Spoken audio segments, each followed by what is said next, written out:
పులిరా పులిరా మన్యం పులిరా నీ అందగా నిలిచే పులిరా ఆపదలుంటే ఆగడురా చెడునే చీల్చే మన్యం పులిరా. పెరిగి పెద్దయ్యాక ఈ పులియూరికే దేవుడయ్యాడు కుమార్. కానీ కుమార్ ఇప్పుడిక్కడ లేడు.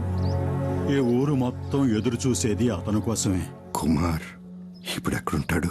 అదో పెద్ద కథ. కొన్నాళ్ళ కిందట కుమార్ తమ్ముడు సుబ్రహ్మణ్యం స్నేహితులు ఏదో కావాలంటూ ఈ ఊరికొచ్చారు. పొద్దుమాను తినడం తాగడం కాదు, ఒళ్ళొంచి పనిచేయాల. ఇట్ట ఉంటే ఇడికి పిల్లనెవరు నచ్చి కాళ్ళు పీకుతున్నారు.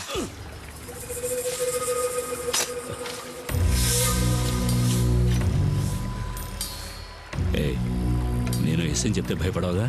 భయమా? నాకా? అసలు మా వంశంలోనే ఎవరు భయపడ్డట్టు దాఖలా లేవు. ఏంటి విషయం? ఏం లేదు, పాము. పామా? ఎక్కడ? కదలొద్దు, అది నాగుపాము. కదిలితే కాటేస్తుంది.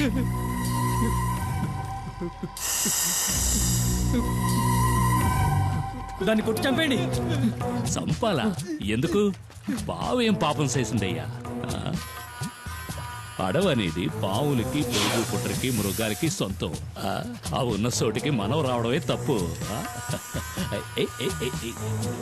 నెమ్మదిగా ఇంట్లో వాళ్ళందరినీ అడిగినట్టు చెప్పు. పాపం అయ్యా, అది సంటి బిడ్డ. ఏదో చుట్టాలతో మాట్లాడినట్టు మాట్లాడుతున్నాడు. ఇదిగో దీన్ని తీసుకుని మా వెనకైనా